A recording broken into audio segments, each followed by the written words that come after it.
नमस्कार सर्वांना, मी प्रांजली। 12 ऑक्टोबर शनिवारी आहे दसरा आणि दसऱ्याच्या दिवशी केंद्रात सांगितला जाणारा एक उपाय तो म्हणजे वर्षातून एकदाच केला जातो आणि दसऱ्याच्या दिवशी केला जातो, तो म्हणजे अडीच आपट्याच्या पानांचा उपाय। माझ्याजवळ आता इथे समोरना सणवार व्रत वैकल्य केंद्रातील आपलं पुस्तक आहे, श्री स्वामी समर्थ सेवा व आध्यात्मिक विकास मार्ग दिंडोरी प्रणीत। तर या पुस्तकामध्ये सविस्तर माहिती आणि 2 ते 3 उपाय सांगितलेले आहेत तोडगे दसऱ्याचे। तर हे दोन्ही तिन्ही मी तुम्हाला या पुस्तकातून शेअर करत आहे।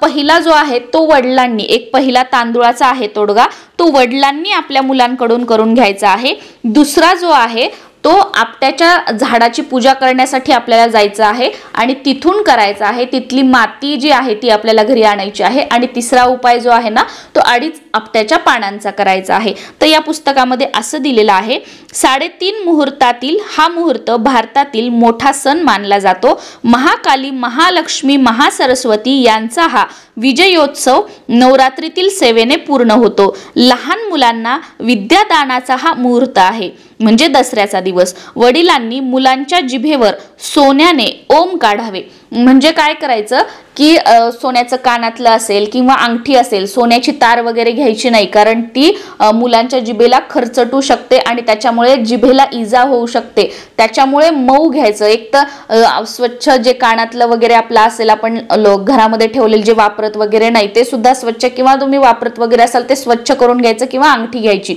आणि त्याचा जो मऊ भाग आहे तो मधामध्ये बुडवायचा आणि त्या मधाने मुलांच्या जिभेवर ओम काढायचं। आणि हे ओम काढत असताना दोन्ही दाताच्या मध्ये जीभ बाहेर काढून धरायला लावायची, तोंडामध्ये जाऊ नये याची काळजी घ्यायची आहे व्यवस्थित।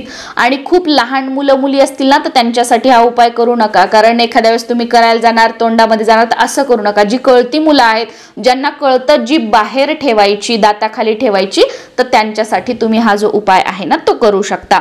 आणि त्याच्यानंतर काय करायचं, हे ओम काढायचं व मुलांकडून एका तांब्याच्या ताम्हणात तांदूळ पसरून घ्यायचे आहेत। आता लहान मुलं असतील तर बघा, एकाच ताम्हणामध्ये ते हा उपाय करू शकणार नाहीत, कारण 4 मंत्र लिहायचे आहेत आपल्याला। मी तुम्हाला मंत्र सांगते, मग लहान मुलं असतील तर काय करायचं, तुमच्याकडे 4 तांब्याचे ताम्हण असतील तर ते तुम्ही घेऊ शकता। पण एवढे 4 तांब्याचे ताम्हण आपल्याकडे नसतात, तुमच्याकडे पितळेचे असतील 4 ताट तर तुम्ही ते घेऊ शकता, किंवा नसतील तर काय करायचं, 4 आपले जे ताट असतात म्हणजे बिना कप्प्याचे थाळी आपण ज्याला म्हणतो, तर 4 थाळी घ्यायच्या, त्याच्यामध्ये तांदूळ टाकायचे आणि ते पूर्ण ताटलीमध्ये पसरवून घ्यायचे। आणि मुलांकडून त्या मुलांचं जे बोट आहे, आता अंगठ्याच्या बाजूचं बोट तुम्ही घेऊ शकता किंवा तुम्ही रिंग फिंगर घेऊ शकता। याच्यामध्ये कोणतं बोट कोणत्या बोटाने काढायचं हे दिलेलं नाहीये, त्याच्यामुळे तुम्ही कोणत्याही बोटाने मुलांना काढायला लावलं तरी सुद्धा चालू शकतं। मी तुम्हाला आता मंत्र सांगते की त्या तांदळाच्या ताम्हणामध्ये किंवा त्या थाळीमध्ये कोणते मंत्र लिहायचे आहेत। तुम्ही लहान मुलं असतील तर एकाच ह्याच्यात हे 4ही मंत्र मुलांकडून लिहून घेऊ शकता, पण ज्यांना एकाच याच्यामध्ये लिहिता येत नसतील थाळीमध्ये, तर त्यांनी वेगवेगळ्या 4 थाळीमध्ये तांदूळ घ्या आणि प्रत्येक थाळीमध्ये एक मंत्र मुलांकडून लिहून घ्या। पहिला मंत्र आहे श्रीमन महागणाधिपतये नमः।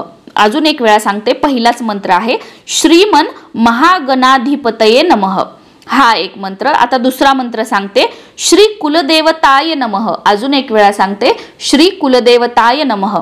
तिसरा मंत्र आता सांगते, श्री महासरस्वते नमः। अजून एक वेळा सांगते, श्री महासरस्वते नमः। आणि चौथा मंत्र श्री स्वामी समर्थ। असे हे 4 मंत्र लिहून घ्यायचे आहेत।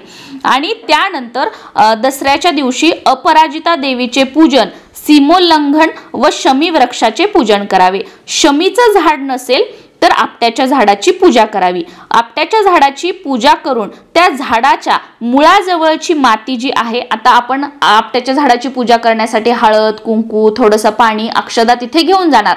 तर सुरुवातीला पाणी अर्पण करायचं, त्याच्यानंतर हळद, कुंकू, अगरबत्ती, दिवा, तुम्ही एक निरांजन घेऊ किंवा मातीची पणतीमध्ये दिवा घेऊन जाऊ शकता, तो दिवा लावायचा आणि अक्षदा अर्पण करायच्या। त्यानंतर काय करायचं की त्या अक्षदांसह जी आपट्याच्या झाडाच्या मुळाजवळची जी माती आहे ती त्या अक्षदा आणि खालची जी झाडाखालची माती आहे ती आपल्याला आपल्या घरी घेऊन यायची आहे, असं याच्यामध्ये सांगितलेलं आहे। झाडाच्या मुळाजवळची माती अक्षदांसह घरी आणावी।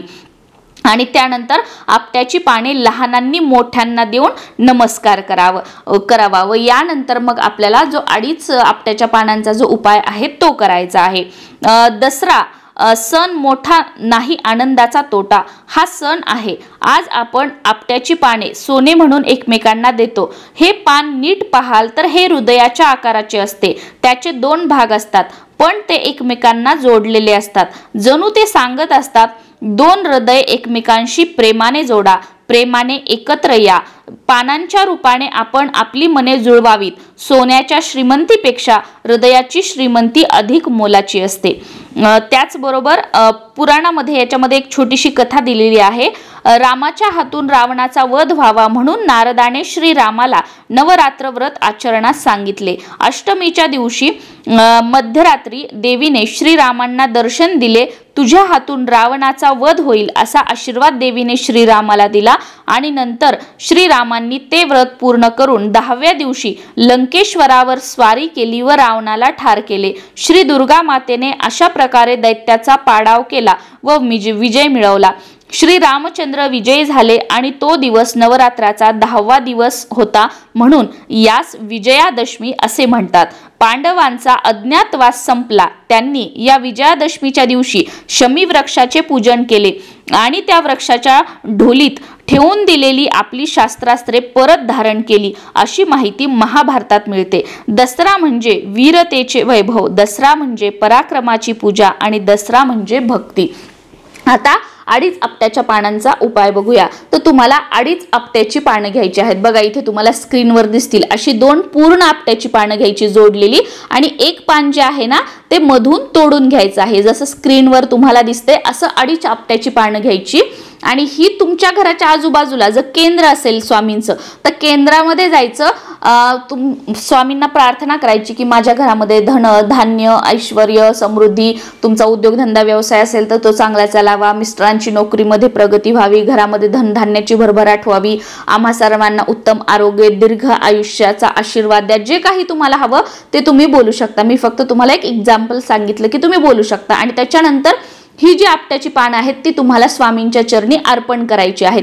मग तिथे तुम्हाला बसू शकता, थोडा वेळ तुमचे जे काही सेवा वगैरे असेल काही करायची असेल एखादा माळ तुम्ही श्री स्वामी समर्थ तिथे जप करू शकता किंवा काही करू शकता आणि ती परत आपट्याची पानं एक 5-10 मिनिटं केंद्रामध्ये जर जात असाल कारण तिथे आपण जास्त वेळ तर थांबू शकत नाही तरी तुम्हाला जेवढं जास्तीत जास्त वेळ थांबता येईल तेवढं थांबायचं आणि ती पानं तिथे राहू द्यायची आणि त्याच्यानंतर ती 2.5 आपट्याची पानं जी आहेत ती तुम्हाला उचलून घ्यायची आहेत आणि आपल्या घरी आणायची आहेत। आता घरी आणल्यानंतर डायरेक्ट ठेवून द्यायची नाही, घरी आल्यानंतर परत देवघरासमोर बसायचं आहे आणि त्याच्यानंतर आपल्याला सेवा करायची आहे कारण नुसती आपट्याची पानच घेऊन उपयोग नाही, त्या आपट्याच्या पानांवर सेवा होणं महत्त्वाचं आहे तरच ती आपट्याची पाने अभिमंत्रित होतील आणि मग त्याचा फायदा जो आहे जो खऱ्या अर्थाने हा आपट्याच्या पानांचा उपाय जो आहे तो आपल्यासाठी काम करेल। घरी आल्यानंतर ती आपट्याची पानं आपल्याला आपल्या उजव्या हातामध्ये धरायची आहेत किंवा तुम्ही एखाद्या वाटीमध्ये प्लेटमध्ये ती ठेवू शकता आणि त्याच्यावर आपला उजवा हात आपल्याला ठेवायचा आहे आणि त्यानंतर 11 माळी नवार्णव मंत्र म्हणायचा आहे। नवार्णव मंत्र कोणता? ओम ऐं ह्रीं क्लीं चामुंडाय विच्चे। त्याच्यानंतर 11 माळी आपल्याला श्री स्वामी समर्थ मंत्र म्हणायचा आहे। श्री स्वामी समर्थ श्री स्वामी समर्थ हा मंत्र म्हणायचा आहे आणि त्याच्यानंतर आपल्याला विजय सूक्तम म्हणायचं आहे। हे विजय सूक्तम जे आहे ते तुम्हाला YouTube वरती मिळून जाईल किंवा तुम्ही Google वर सर्च करा, तुम्हाला PDF मध्ये मिळून जाईल, त्याच्यावरून तुम्ही हे एक वेळा वाचू शकता। या पद्धतीने ही सेवा केल्यानंतर ही जी पानं आहेत ती अभिमंत्रित होतात आणि त्यानंतर ही पानं जी आहेत ती आपल्याला आपल्या पर्समध्ये ठेवायची आहेत किंवा तिजोरीमध्ये ठेवायची आहेत। जेव्हाही तुम्ही एखादं पैशाचं वगैरे काम असेल, तुमचं महत्त्वाचं काम असेल आणि तुम्हाला वाटतं की याच्यामध्ये मला विजय मिळावा, माझ्या मनासारखं व्हावं, तर तेव्हा तुम्ही ही पानं सोबत घेऊन जाऊ शकता आणि घरी आल्यानंतर जागच्या जागेवर ठेवू शकता।